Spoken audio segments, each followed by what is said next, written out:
aller vers vos responsables de formation pour demander les possibilités de personnalisation que vous pouvez faire. Nous avons eu beaucoup d'amis qui ont adapté leur parcours à leur chemin, leur parcours académique à leur chemin de métier. Et dans ce sens, oui, en troisième année, il y a eu cette question de est-ce que je continue dans un master dans une université ou est-ce que j'intègre une grande école française. Dans ce sens, je peux dire qu'il existe à peu près trois chemins. Le premier chemin, c'est de faire un examen généralisé qui s'appelle GI-UNIV, dans lequel il existe 15 écoles, 15 grandes écoles d'ingénieurs. C'est un examen central pour tout le monde. Et puis, par rapport à vos choix, vous allez être convoqué par des écoles pour vous faire un entretien. Moi, j'ai fait cette voie. Puis, j'ai essayé ce voie-ci et ça a bien marché. Et il existe une autre deuxième voie, c'est des écoles qui recrutent sur dossier. Par exemple, les INSA, ils recrutent de cette manière-là. En tout cas, ils recrutaient de cette manière-là. Peut-être qu'il y a eu un changement entre-temps, je ne sais pas, mais ils recrutent sur le dossier. Et il existe aussi une troisième voie euh, qui était mon cas à l'école des mines. C'était d'intégrer une formation en alternance. Alternance, ça voudrait dire que en même temps qu'on étudie, on travaille et le programme est fait pour cela. C'est quelque chose d'assez rare. Je pense que je n'ai jamais entendu parler de cela en Turquie. Je ne pense que ça n'existe pas vraiment. Mais en France, il est possible de faire sa licence ou son master tout en continuant, tout en travaillant à côté. Et c'est le fait d'une manière synchronisée, harmonique avec l'école. Ce que je veux dire par ça, c'est que en même temps que, par exemple, moi, dans mon cas, j'avais des semaines école dans lesquelles j'étais à l'école en train d'écouter des cours et j'avais des semaines entreprise dans lesquelles j'étais qu'en travail. Et l'école des mines, je l'ai intégrée avec un concours écrit et un entretien. Mais de manière générale, je vous encourage beaucoup. Le système français est un peu moins centralisé qu'en Turquie. Donc, je vous encourage vraiment beaucoup à aller regarder sur des écoles un par un qui vous intéressent parce que les conditions d'admission peuvent changer beaucoup. Et puis, moi, mon alternance, je l'ai fait à Siemens en énergie. L'école des mines, c'était un diplôme d'ingénieur spécialisé en énergie. Et chez Siemens, j'ai travaillé pendant 3 ans en efficacité énergétique industrielle. Euh, Après avoir été diplômée en septembre, ce dernier septembre, j'ai et même avant, j'avais un peu décidé, euh, ça, ça l'avait fait à travers mes stages, que j'avais décidé de, ma- de, de continuer ma voie dans un autre aspect de questions énergétiques. Parce que comme vous savez, il y a tous les systèmes, enfin, il y a l'ingénierie énergétique et il y a aussi tout ce qui est transition et dilemme de transition qui sont beaucoup plus globaux. Donc, dans ce sens, j'ai candidaté pour faire un deuxième master à Sciences Po Paris.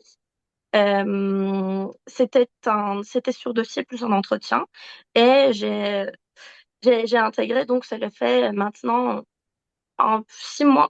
Oui, ok, enfin, ça fait depuis septembre que je continue mes études à Sciences Po.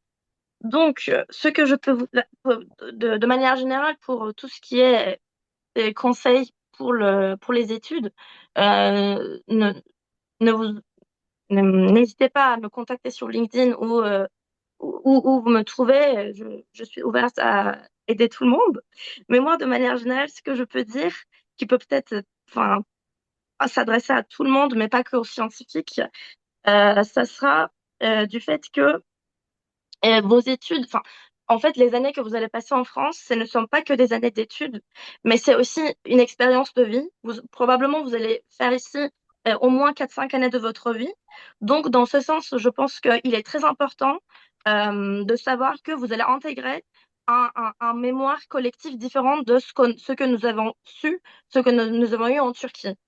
Bien sûr, en venant des écoles francophones, nous sommes initiés à, euh, ces moments collectifs français, mais je vous encourage beaucoup avant de venir, à lire beaucoup de livres, écouter les infos, écouter les en français, parce que pour votre intégration, ça va être important de pouvoir parler la même langue, pas juste en termes de français, mais aussi d'être s'intéresser à peu près aux mêmes choses de la vie quotidienne.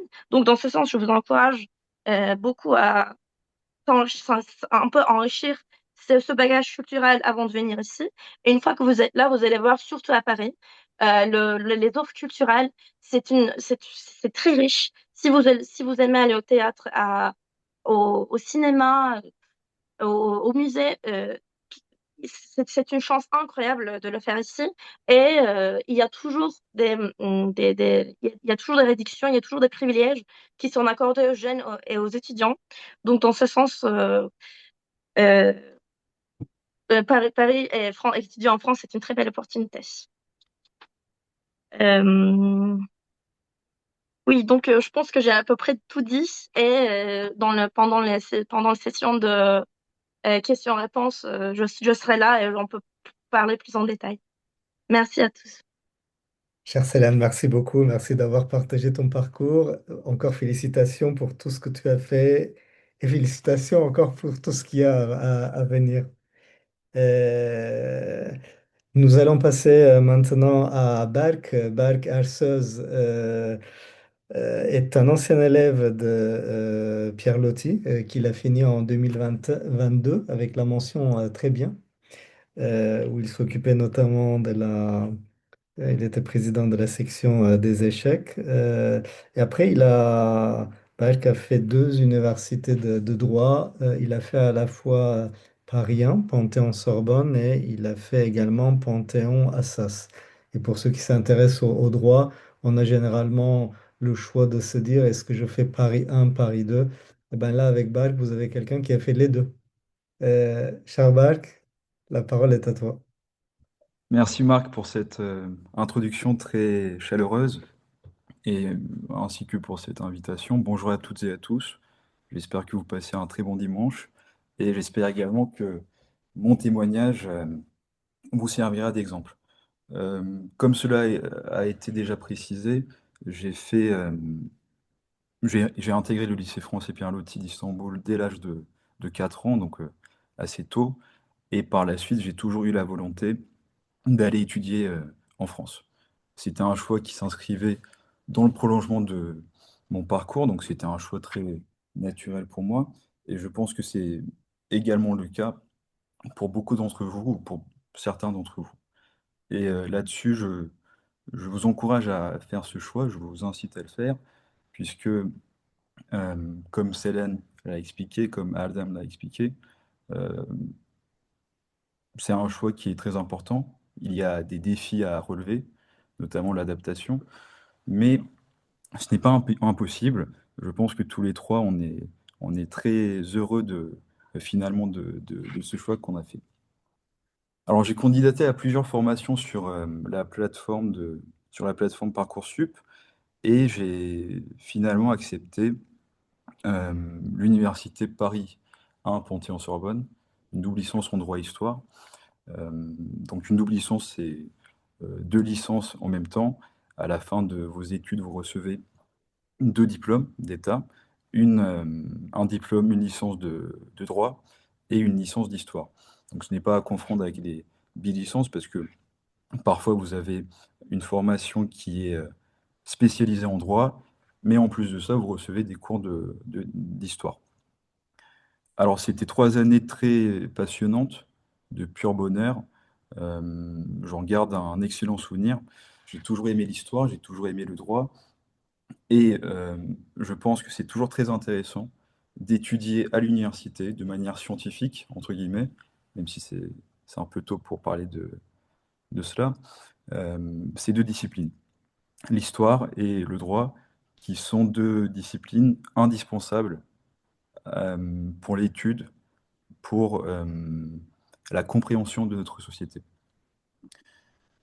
Donc, alors, je peux vous expliquer très rapidement ce que j'ai fait en 3 années, pendant ces 3 années en histoire. J'ai étudié chaque année euh, les 4 périodes historiques.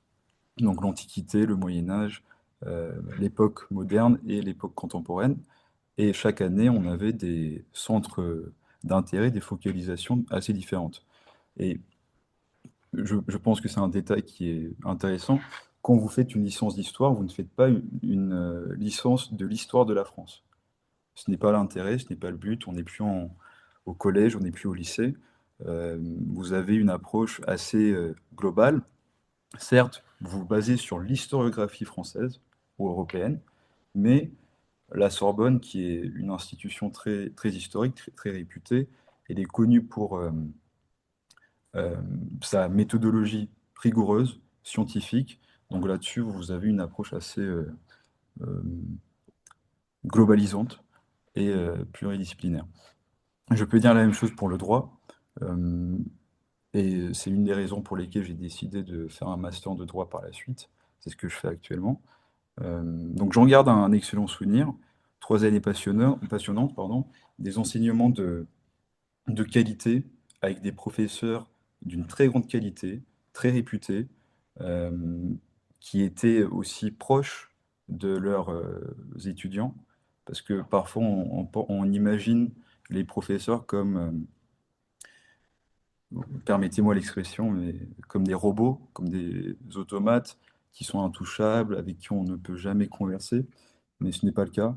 Ce n'était pas mon cas en tout cas, et j'espère que ce ne sera pas le vôtre non plus. J'en garde aussi des liens d'amitié qui perdurent toujours. Je pense que c'est très important. Euh, alors, je ne connaissais personne à Paris, je ne connaissais personne en France, je n'avais pas d'amis ici. Je pense que ça sera aussi le cas peut-être pour certains d'entre vous. Mais la vie étudiante, la vie académique, elle est très riche en France, en tout cas à Paris. Mais je sais aussi que c'est aussi le cas pour d'autres villes comme Toulouse, comme Lyon. Donc là-dessus, n'ayez aucune crainte. J'ai également bénéficié d'une bourse d'excellence académique, la bourse lauréat, octroyée par l'ambassade de France en Turquie et gérée par Campus France. Campus France Turquie. Je souhaite prendre un moment pour remercier justement la directrice de Campus France Turquie, Madame Elisabeth Gay, qui a parlé avant, pour l'engagement de cette agence, pour l'accompagnement fourni par cette agence qui est, à mon avis, indispensable.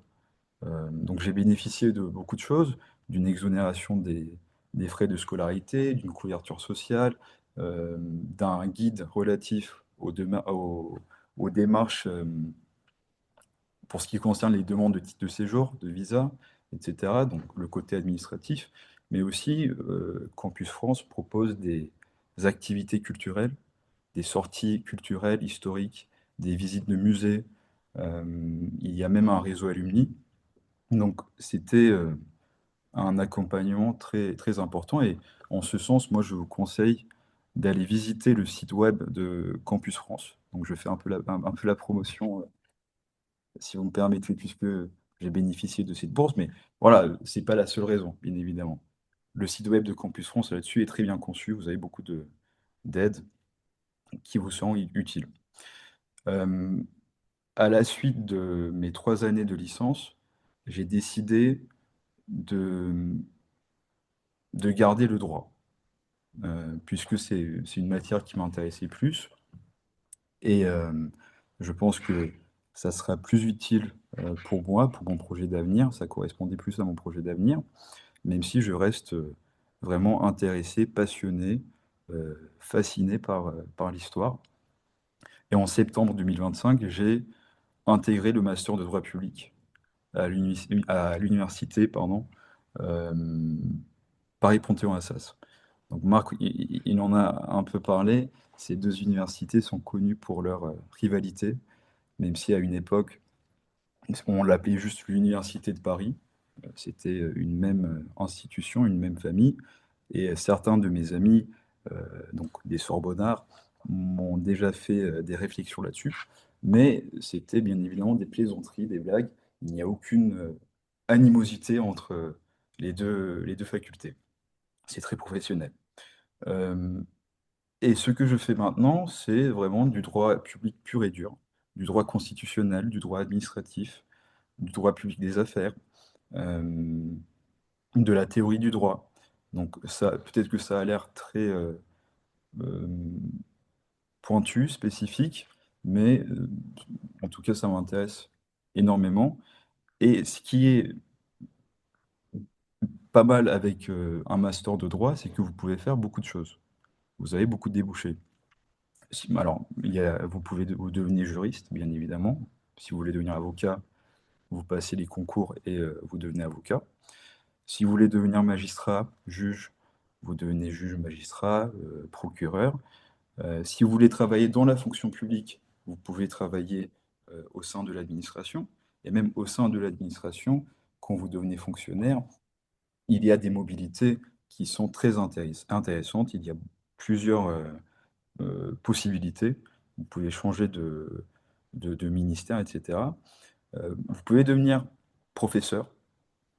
Ça pourrait être intéressant. C'est une de mes voies, une des voies que je vais privilégier, je pense. Faire un doctorat en droit constitutionnel, pour mon cas, et par la suite devenir professeur. Donc voilà, c'est grosso modo, c'est tout ce que je voulais dire sur mon parcours. Je ne pourrais pas rester. Alors j'ai vu une question, mais je ne sais pas si je devrais répondre maintenant, puisque je ne pourrais pas rester par la suite. Marc, qu'est-ce Yes. que... Cher Balk, bien sûr, tu peux la répondre. Est-ce que tu as effectué des stages ou suivi des cours d'été en droit pour préparer l'admission à l'université? Alors, pour l'admission en licence, je n'ai fait aucun stage. Aucun stage, aucun cours d'été. Donc, de toute façon, quand vous êtes lycéen, on n'attend pas de votre part un CV très riche, juste de l'intérêt, bien évidemment des résultats académiques qui conviennent à l'université, mais un stage n'est pas indispensable pour l'admission en licence. Euh, En ce qui concerne l'admission en master, donc ça vous concernera dans bien longtemps, là on vous demande des stages, effectivement. Et j'en ai effectué en France, j'en ai effectué en Turquie, à Istanbul, et donc en Turquie, généralement, vous avez des connaissances qui vous disent, d'accord, je te propose un stage, tout va bien se passer. En France, c'est un peu plus difficile, je vous l'avoue, même pour les étudiants français. Trouver un stage, c'est assez difficile, mais euh, voilà, vous essayez, vous tentez votre chance, et il y a toujours quelqu'un, un cabinet, un organisme qui va vous accepter, même sans contact.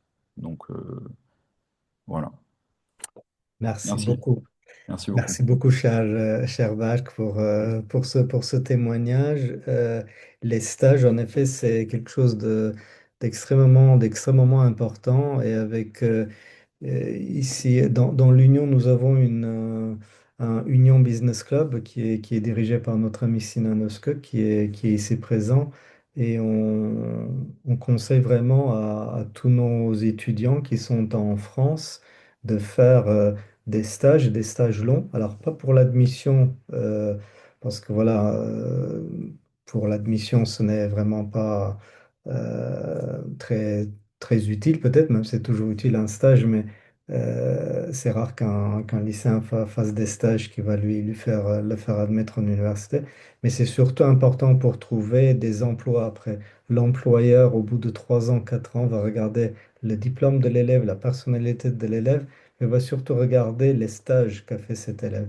Donc, et c'est là aussi, vous parlez des étés. L'été, à partir de maintenant, doit être mise à profit pour, premier été avant de venir en France, d'apprendre la langue, notamment en ce qui concerne la conversation, la communication du français usuel quotidien. Et nous vous encourageons vraiment les étés suivants à faire un stage d'au moins 2 mois en entreprise, parce que c'est vraiment ça le différenciateur quand vous serez sur le marché du travail pour trouver un travail en France. Et c'est d'ailleurs la réponse de notre ami Sinan qu'a fait à Arda Bey, qui demandait des statistiques. Vraiment, la différence se fait sur les stages parce que finalement, on est beaucoup à avoir le même diplôme et le recruteur cherche un facteur différenciateur. Cher Balk, merci infiniment pour ton expérience. Nous allons maintenant passer à Eda. Bonjour Eda. Eda est une ancienne de Küçük Prince, une très belle école. Et d'ailleurs, nous étions avec eux à Nice cette semaine avec 75 élèves qui faisaient une visite dans trois établissements différents à Nice. Alors, Eda a été diplômée en 2022 de Küçük Prince et elle est actuellement à l'université Paris-Cité. Et elle fait des études de droit. Paris-Cité, c'est une université très importante. Il y a 68 000 étudiants. Chère Eda, toujours souriante, la parole est à toi. Euh, Merci beaucoup, Marc, pour la présentation et aussi pour le témoignage. Bonjour à toutes et à tous.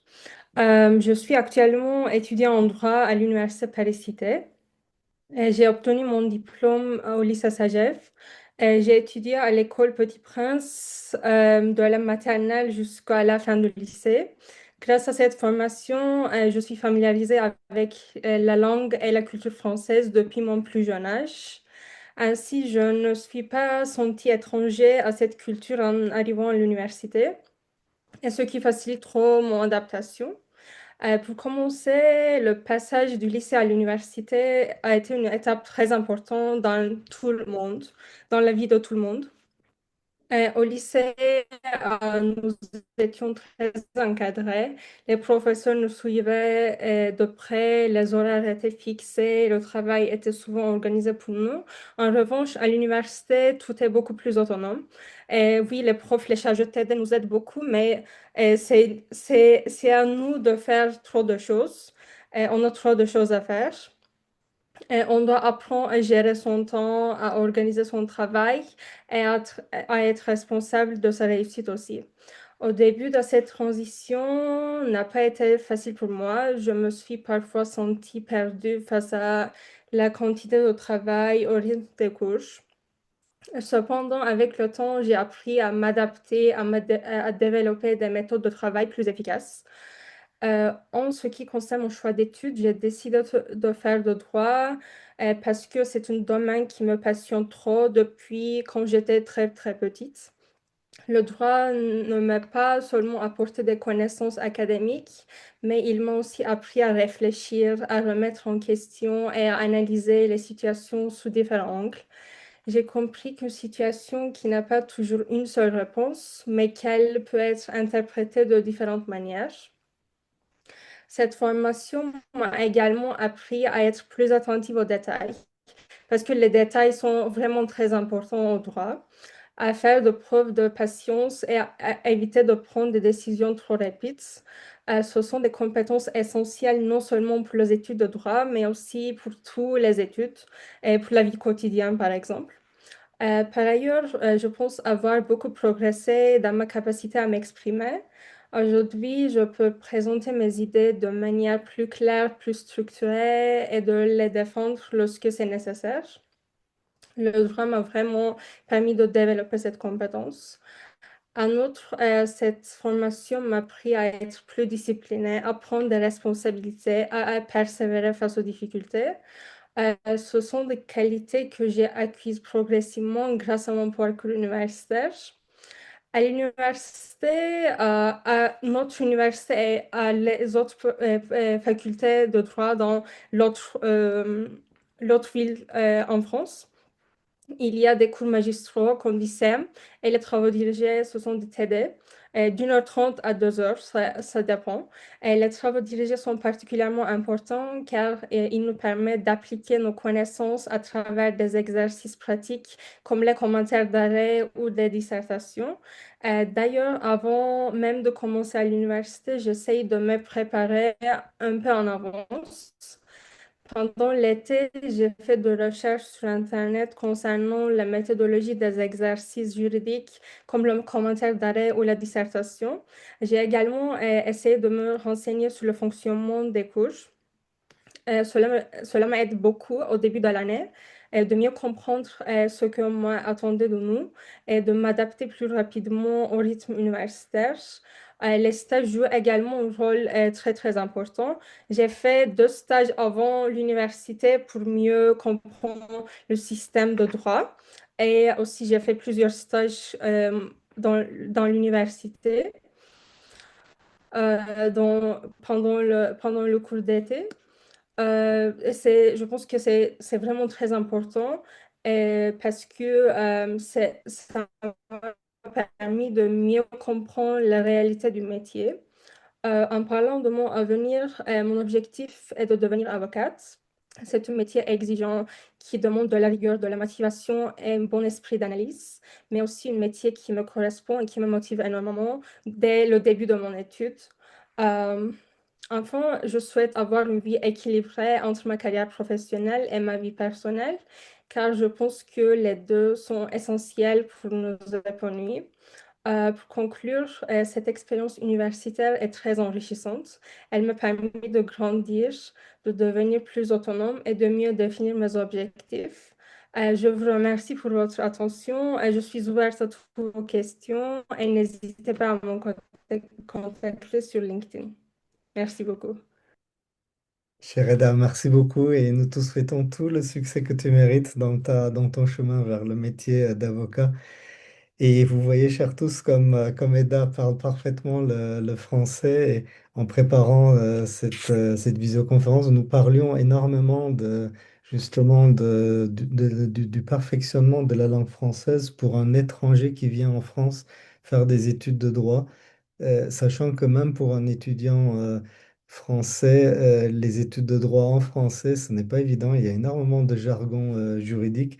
Mais Eda est le parfait exemple pour montrer qu'avec du travail et de l'abnégation, on arrive parfaitement. Cher Eda, encore merci. Nous allons maintenant passer à Bora. Bora qui est le fils de notre ami Sinan. Donc, cher Bora, bonjour. Et Bora a un chemin un peu différent dans une autre ville, à Toulouse. Alors, Bora est un ancien élève du lycée Pierre Loti, dont il a été diplômé en 2019. Et donc, il a étudié à Toulouse pendant 5 ans. Il a fait aussi des échanges. Il connaît plusieurs langues, et ça, c'est très intéressant pour un recruteur. Et à Toulouse School of Management, il a fait à la fois une licence de gestion et un master en marketing qui ouvre énormément le champ des possibles dans sa carrière professionnelle. Cher Bola, tu as la parole. Oui, merci Marc. Oui, moi j'étais élève à Pierre Loti. Après, j'ai eu mon bac à Paris parce qu'on avait déménagé en France avec ma famille en 2019. Donc j'ai eu mon bac à Paris en 2021. Et donc après 2 ans à Paris, je suis parti à Toulouse pour faire une licence de gestion. Et donc après cette licence de gestion, donc en 3 ans, je suis resté à Toulouse pour faire mon master en marketing. Donc j'ai fait un parcours assez classique, 3+2, une licence plus un master. Et je suis actuellement en stage du coup à Paris. Donc j'ai quitté Toulouse récemment en début d'année. Et je suis actuellement en stage afin de valider mon diplôme. Donc en fait, j'ai pas tout à fait fini mon bac plus 5. Et donc je suis actuellement en validation de mon diplôme. Donc c'est bientôt la fin. Donc comme je vous l'ai dit, j'ai fait une licence de gestion. Donc en fait, c'est une licence qui est assez globale dans le sens où vous avez tous les domaines qui correspondent au management en entreprise. Vous avez la comptabilité, finance, marketing, droit des affaires, ce qui ouvre le champ sur beaucoup, beaucoup de masters. Donc, de ma promo, par exemple, après une licence de gestion, il y en a beaucoup qui ont fait un master en comptabilité, alors que moi, j'ai choisi plus la voie du marketing. Et comme je vous l'ai dit, oui, avec une telle formation, donc moi j'ai fait une licence de gestion, mais par exemple, moi j'avais des amis turcs, du coup, qui étaient à Toulouse, qui faisaient une licence d'éco-gestion. Et l'économie-gestion aussi, ça peut ouvrir sur le champ de la comptabilité et de la finance, qui est assez général, car pardon, car c'est très matheux aussi. Bah, l'éco-gestion est plus à un côté un peu plus mathématique que la licence de gestion. Donc, j'étais dans une université publique et surtout dans les universités publiques, vous devez être très autonome dans vos cours. Et comme on l'a dit, donc il y a les cours magistraux qui sont les cours dans un amphithéâtre qui sont faits par un prof. Mais après, vous avez également les TD, les travaux dirigés, où vous devez être vraiment autonome. Ça, c'est très important. Donc en France, je pense en général, ça a été le cas pour moi et pour mes amis aussi. Donc je pense pas qu'il y ait vraiment une différence entre mon niveau de Pierre Loti et leur niveau, même si nous c'est plus un lycée français et que les lycées avec ça c'est plus des lycées francophones. Ça a été difficile pour enfin tout le monde, tous les gens que j'ai connus. Et donc, mais justement, je pense, il faut pas justement abandonner. Lorsqu'on voit un défi, il faut savoir le surmonter. Je vais parler un peu de Toulouse. Pour une ville comme Toulouse, après Istanbul, Toulouse va paraître très petit, je vous l'ai dit. Mais vous ferez vos études dans un cadre très agréable, enfin, dans une ville qui est, à mon avis, très beau. Toulouse, c'est avant tout une ville étudiante, donc il y a beaucoup, beaucoup d'étudiants, beaucoup d'opportunités pour les étudiants, mais ça reste quand même très français. Il y a relativement peu d'étudiants internationaux, par exemple, comparé à Paris, par exemple, Toulouse, à mon avis, ça reste quand même très français. Donc, quand vous êtes un étudiant turc ou de notre pays. Je peux donner, voilà, d'un pays du Moyen-Orient ou d'un autre pays de l'Europe. Quand vous avez même un petit accent avec le français, bah, en fait, vous êtes tout de suite pour eux un étranger, entre guillemets. Donc, c'est vrai que pour un étudiant international, c'est un peu difficile au début de s'intégrer à Toulouse, mais ça reste quand même une très belle ville. Donc moi, j'ai fait mes études d'ailleurs, je ne l'ai pas dit, à l'université Toulousain Capitole. Et donc Toulouse 1 Capitole est quand même très français, mais par exemple, il y a Paul Sabatier où j'avais beaucoup de potes turcs aussi qui faisaient leurs études. Et Paul Sabatier, donc c'est plus scientifique, tout ce qui est ingénieur et tout. Et là-bas, il y avait encore un peu plus d'étudiants internationaux. Et finalement, si j'ai des conseils pour les étudiants pour les futurs étudiants qui vont venir en France pour faire leurs études, à mon avis, il faut avoir la capacité à être autonome. Ça, c'est très important à l'université parce que c'est pas comme au lycée. À l'université, vous devez préparer les travaux dirigés en amont. Donc, c'est pour ça que vous devez organiser vos notes en amont. Donc, l'organisation est primordiale. Et en dehors de ça, donc autonomie, je l'ai déjà dit. Même si vous devez être aussi capable de un peu anticiper l'avenir, quel master je vais faire après ma licence, les stages et tout, à mon avis, il est aussi important de profiter de sa vie d'étudiante. Donc, il est important de commencer à avoir cet équilibre entre les deux vies, votre vie étudiante et votre vie personnelle, parce que dans le futur, vous allez également devoir faire comment dire, gérer cet équilibre entre les deux vies. Et le plus important, pour moi, c'est la règle numéro un. N'ayez pas peur de faire des erreurs dans votre vie, dans le choix de votre parcours ou dans le choix de vos stages ou quel que ce soit. N'ayez pas peur de faire des erreurs. Et c'est pas en fait les erreurs qui vont changer votre futur, c'est comment vous allez en tirer des leçons de vos erreurs qui vont ensuite donner du sens à votre futur. Merci. Cher Bola, merci infiniment. Et euh, les erreurs, c'est tellement important. Merci d'en avoir parlé parce que voilà, on peut avoir des succès, mais on apprend peut-être plus des, des erreurs. Et merci d'avoir partagé ça et d'avoir également évoqué l'équilibre entre la vie académique et euh, la vie à l'extérieur. Comme le disait Montaigne, on a besoin des têtes bien faites et pas seulement des têtes bien pleines. Merci, voilà. Nous allons donc passer Marc, il y a une petite question à Bora, comme il a fait TSM au chat. Quels sont les avantages et les inconvénients de votre université à Toulouse? donc TSM, Par par rapport aux rapport aux grandes grandes écoles. écoles. Par rapport aux grandes écoles, donc quand on parle de Toulouse comme grande école, il y a par exemple Toulouse Business School et il y a après l'Université Toulousain Capitole. Euh, Par rapport aux grandes écoles, je pense que déjà les grandes écoles sont plus difficiles à intégrer, relativement plus difficiles à intégrer parce que vous faites une classe préparatoire. Donc l'avantage d'être dans une université publique, c'est que l'avantage, je pense, pour moi, il n'y a pas vraiment de différence en termes de contenu de cours. Je connaissais des gens de Toulouse Business School aussi, donc qui est une grande école, et on avait à peu près les mêmes contenus de cours. C'est juste, je pense, c'est la pédagogie qui va changer. Dans une école de commerce ou dans une grande école, vous allez être mieux accompagné par vos profs et par le réseau alumni, peut-être par les profs, oui, par toutes sortes d'intervenants qui vont venir à l'école. Bah, vous serez un peu mieux accompagné. Donc c'est la pédagogie qui va changer, alors que dans une université publique, c'est plus à vous de tout faire. Mais en termes de qualité du contenu de cours, vraiment, là, je parle du coup de la qualité.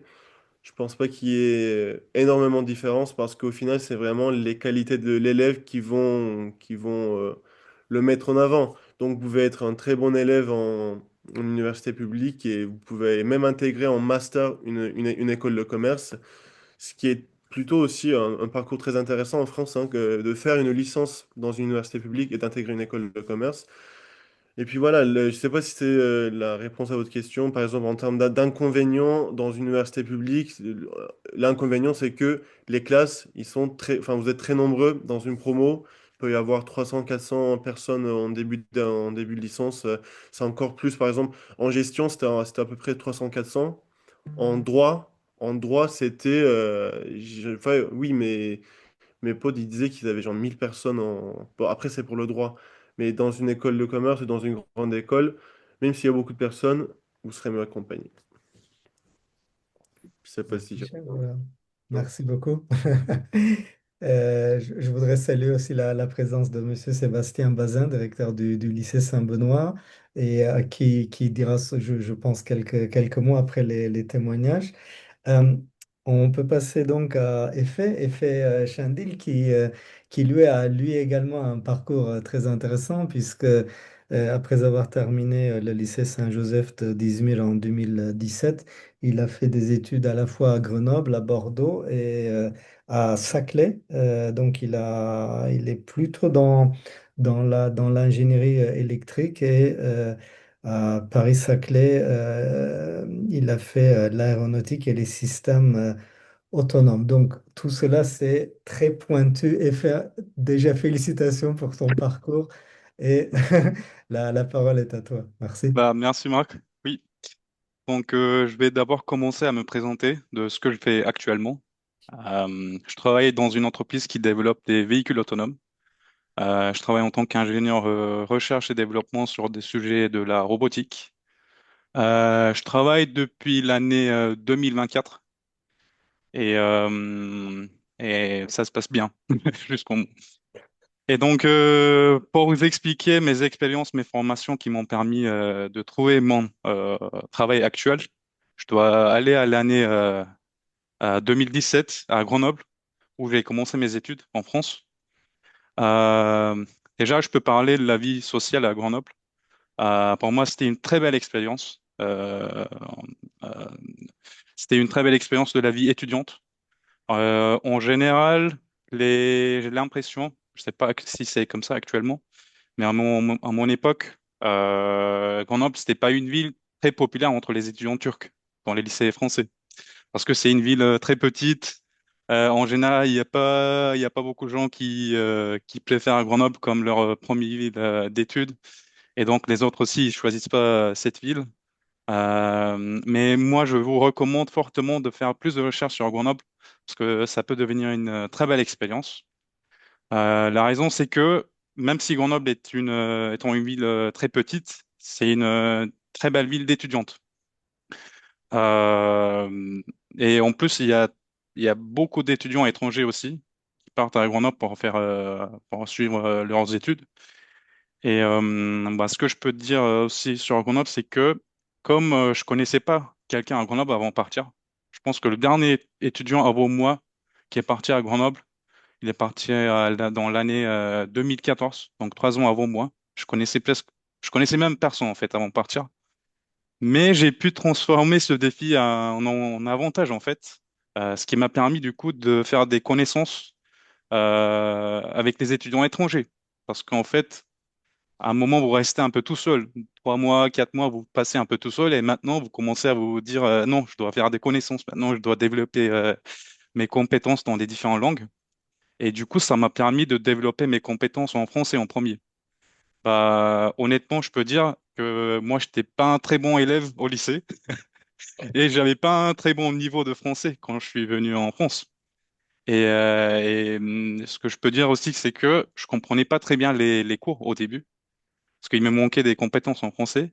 Et bah, étant à Grenoble tout seul, faire des connaissances avec les Français, ça m'a aidé énormément de développer ma langue. Donc voilà. Et si je peux parler un peu des études, sur les études à Grenoble, bah, les sujets ils étaient assez pointus. Parce que l'université Grenoble-Alpes, c'est une université très réputée pour son recherche, surtout dans le domaine de la robotique. Et donc, les enseignants, ils vous poussent, ils vous motivent à faire de la recherche après vos études. Donc, ça veut dire quoi? Ça veut dire que les cours sont assez théoriques, qu'on n'a pas cette habitude pendant qu'on est en lycée en Turquie. Bah, en Turquie, on a plutôt l'approche de trouver la solution de manière plus rapide possible. Mais en France, moi, j'ai vu vraiment la différence, c'est que la différence que j'ai vue en France, l'essentiel, c'est de prouver en fait votre cheminement, comment vous trouvez le résultat. Et ça, c'était une compétence que j'ai développée pendant mes cours. Ça m'a permis d'être un peu plus autonome en même temps, parce qu'en fait, vous développez une nouvelle approche. Et voilà, je pense que c'est tout ce que je peux dire sur Grenoble. Et pour parler un peu de Bordeaux, comme Marc il a dit, moi j'ai fait 3 villes pendant mes études. Bordeaux, je pense que je peux pas vraiment parler de la vie sociale parce que malheureusement c'était pendant le Covid et donc j'ai pas vraiment profité mon temps à Bordeaux. Mais pour parler un peu sur les études à Bordeaux, au contraire à Grenoble, les études ils étaient vraiment orientées vers l'industrie. La raison principale, c'est que Toulouse, étant la ville à côté, est réputée pour son industrie dans l'aéronautique et aérospatiale. Il y avait des branches, des filiales, avec des entreprises comme Thales et Airbus à Toulouse. Et ils exerçaient des activités sur l'électronique. Donc, les cours, ils étaient vraiment orientés vers l'informatique appliquée, vers l'électronique de puissance embarquée.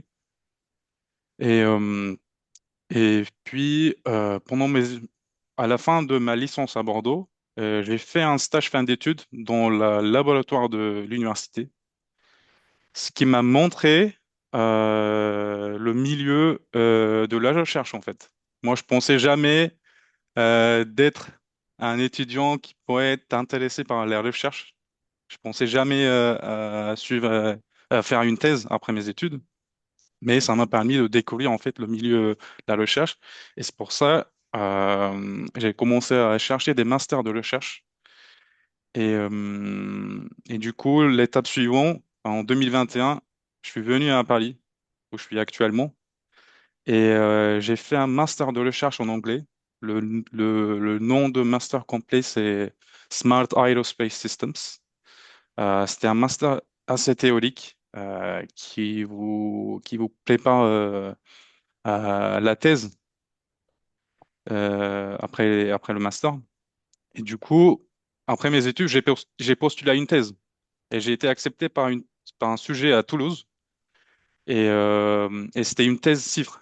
Bah, probablement certains d'entre vous connaissent pas c'est quoi une thèse CIFRE.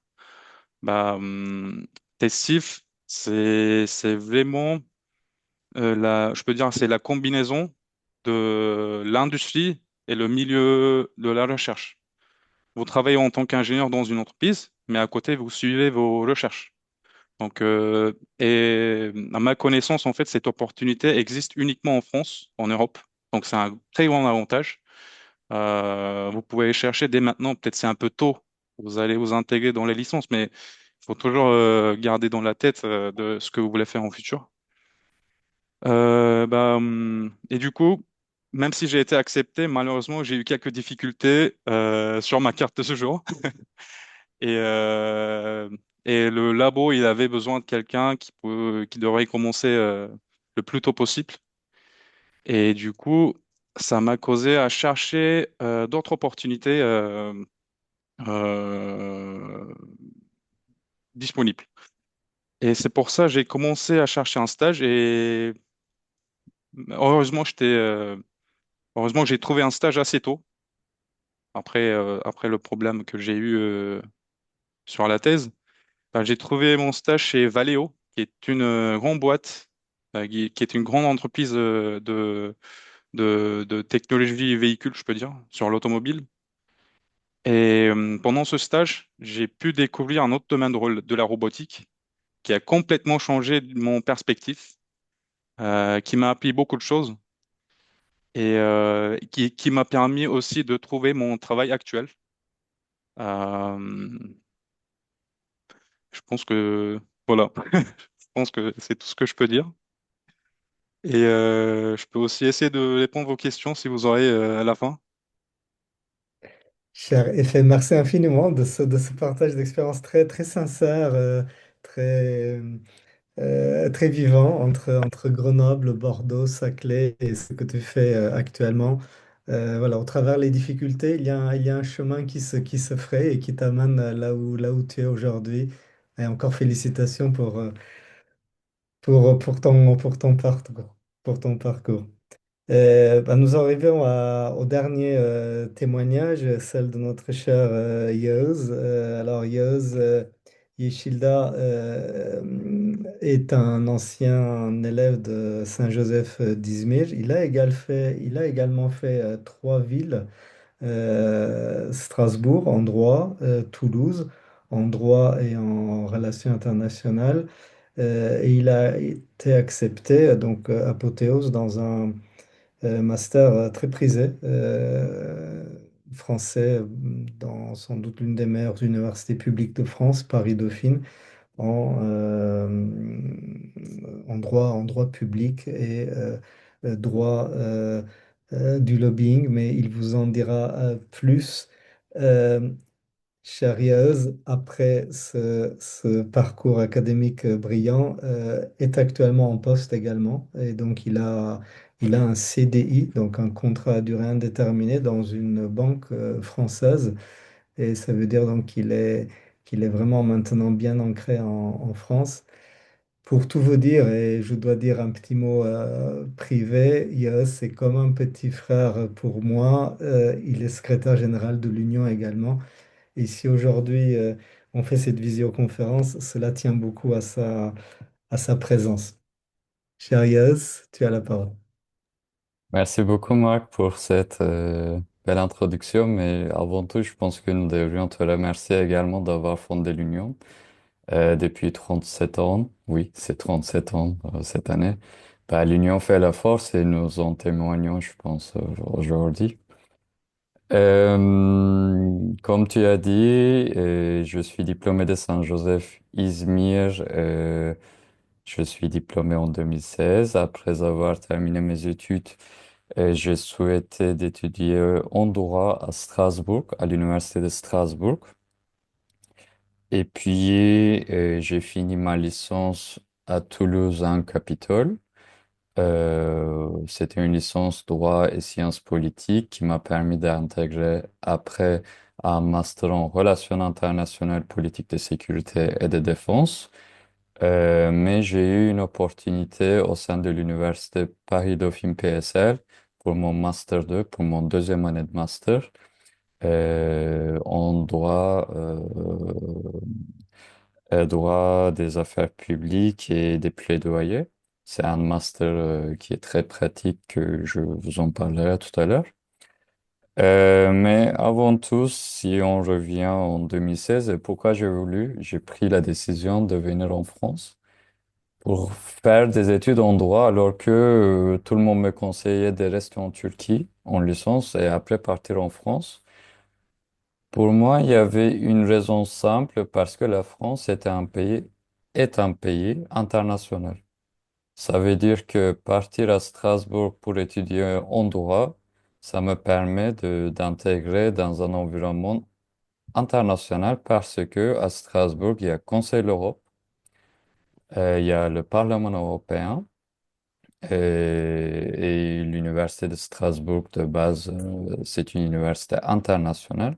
Donc Strasbourg, c'est une ville très, très internationale qui m'a permis pendant mes études en droit de faire un stage au Conseil de l'Europe et après profiter de nombreux événements de Parlement européen que je pouvais aller comme ça, rencontrer des gens et faire du réseau, de networking qui m'a beaucoup servi bah, après mes études. Après, je me suis retrouvé à Toulouse parce que je souhaitais faire des relations internationales. J'étais toujours passionné par ça. Donc pour cela, j'ai pris une licence de droit et sciences politiques pour me préparer à ce master parce que le master était la continuité de cette licence.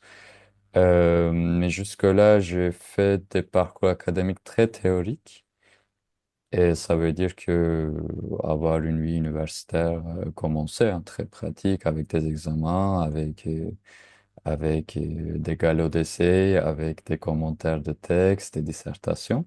Mais pour mon dernière année, je fais un master de lobbying.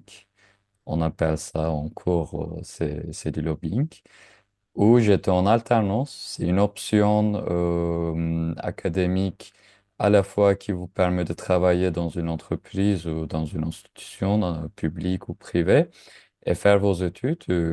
C'est une formation qui est très pratique. Vous avez seulement des projets à présenter sur des sujets très professionnalisants. C'était un master très professionnalisant. Euh, Cette année, lorsque je faisais mon master à Dauphine, j'étais aussi employé de AXA Investment Managers. C'est une entreprise d'AXA d'assurance en asset management et je faisais du lobbying et aujourd'hui je suis aussi lobbyiste auprès du groupe Banque Populaire et Caisse d'Épargne, BPCE. C'est le deuxième groupe bancaire de la France qui couvre 20% de l'économie française. C'est un grand groupe. Euh, À part, je pense que les interventions de mes amis étaient assez complètes et je ne souhaite pas revenir pour cela en détail pour les études en France, mais je peux simplement dire que c'était des études, c'était des années encore, ce sont des années très passionnantes et qui m'a beaucoup formé, qui m'ont beaucoup grandi. Mais j'aimerais modestement partager avec vous une règle que j'applique ça. J'ai appliqué ça aussi pendant mes études et qui m'aide énormément. C'est une règle 3. Par exemple, si on adapte cette règle à l'université, bah, j'ai toujours choisi une formation que j'aime. Après, j'ai appris la méthodologie de travail. Et après, je fais des expériences. C'est en trois étapes qui m'ont permis modestement de réussir en France. Pourquoi aimer ces études? Parce que lorsque vous aimez ce que vous faites, vous allez travailler plus et ça ne sera pas le travail pour vous. Ça sera le plaisir. Et lorsque c'est du plaisir, bah, le travail, euh, voilà, ça prend une autre motivation, si je peux dire. Et après, la méthodologie, on en a beaucoup parlé, mais simplement pour tout, mais surtout en droit, la méthodologie veut dire simplement comment vous présentez vos idées.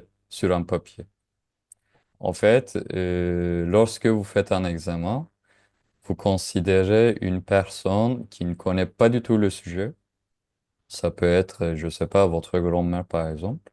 Lorsque votre grand-mère lise votre papier, il faut qu'elle comprenne bah, le sujet. C'est ça la méthodologie.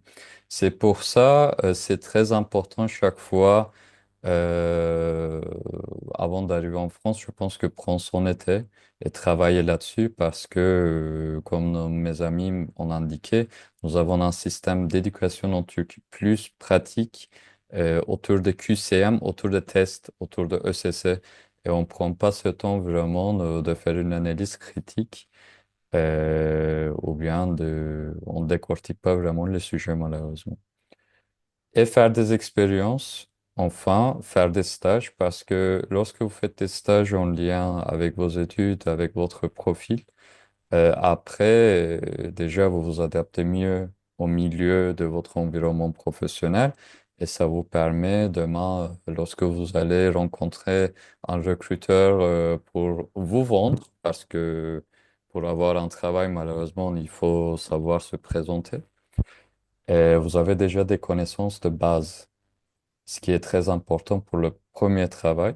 En tout cas, modestement, moi, je suis aujourd'hui à la place de recruteur lorsque je regarde des stagiaires, lorsque je passe des entretiens. Avant tout, oui, je regarde ces études, mais je regarde s'ils ont eu des expériences de base pour le travail, ce qui est très, très important. Et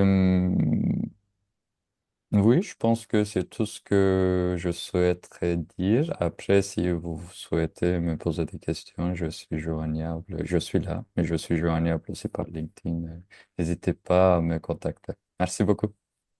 Feryaz, merci, merci beaucoup. Voilà, voilà un chemin qui, encore une fois, hein, qu'on soit turc ou français, fait envie. Et encore une fois, toutes nos félicitations, Feryaz. Vous pouvez encore poser des questions. On est encore ensemble quelques minutes. Et avant de clôturer, s'il n'y a pas d'autres questions, on va passer la parole à Monsieur Sébastien Mazin, directeur du lycée Saint-Benoît. Cher Sébastien. Cher Marc, tout d'abord désolé, je prie de m'excuser pour cette arrivée très tardive.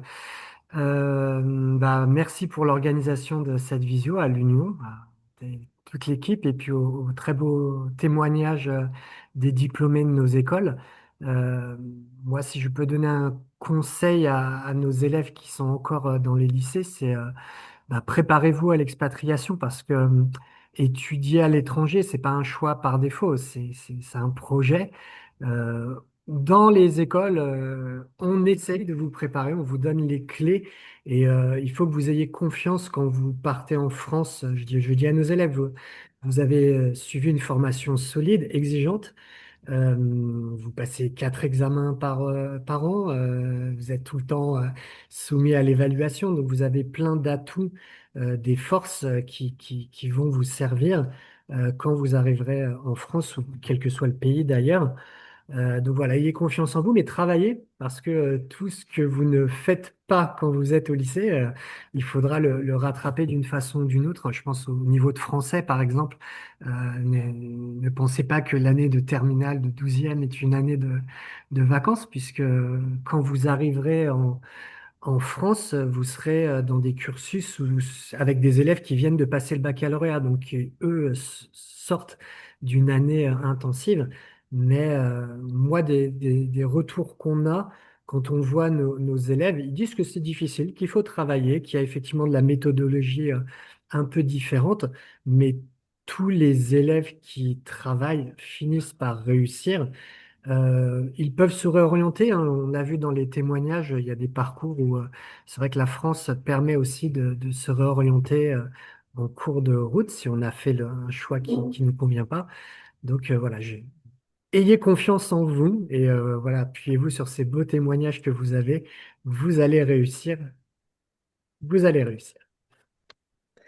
Cher Sébastien, merci pour ce mot de la fin très, très positif. Et je pense que les expériences de nos 7 amis montre qu'avec de l'abnégation, du travail, on arrive à réussir. Voilà, écoutez, nous arrivons à la fin de cette visioconférence. Vous pouvez, si vous le souhaitez, mettre votre caméra pendant quelques secondes, juste pour qu'on vous voit.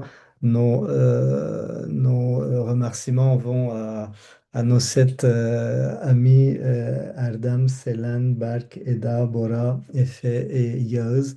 Merci à vous tous. Campus France, bien évidemment, tous les établissements, toutes les associations d'anciens élèves. Aujourd'hui, nous avons évoqué tout ce qui était académique. Dans une prochaine visioconférence, le 10 mai prochain, donc vous recevrez l'invitation par le même canal par lequel vous êtes arrivé à cette visioconférence. Donc le 10 mai prochain, il y aura une autre visioconférence sur l'installation pratique en France. Et là, ce sera en turc. Ça s'appelle Français Yerleşim ve Yaşam. Ce sera fait par notre ami Mehmet, qui est ici présent, Mehmet Ünal, avec également la participation, je pense, de Sinan Özkök et de Yağız, évidemment.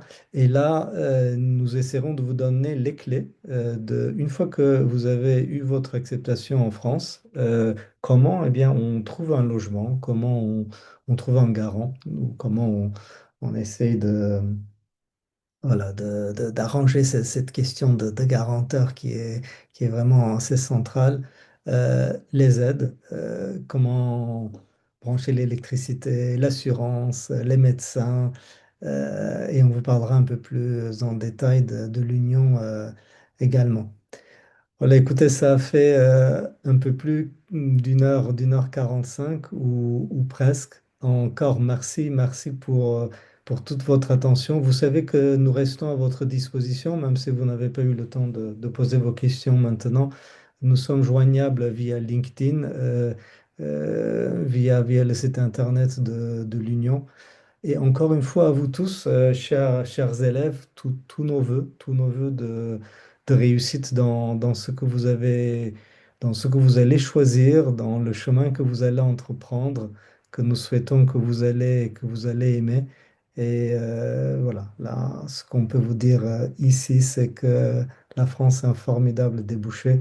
Et nous qui vivons en France, nous aimons vraiment beaucoup, toujours en étant en contact avec la Turquie. Merci à tous et donc à très bientôt. İyi akşamlar. Hoşça kalın. Merci, akşamlar.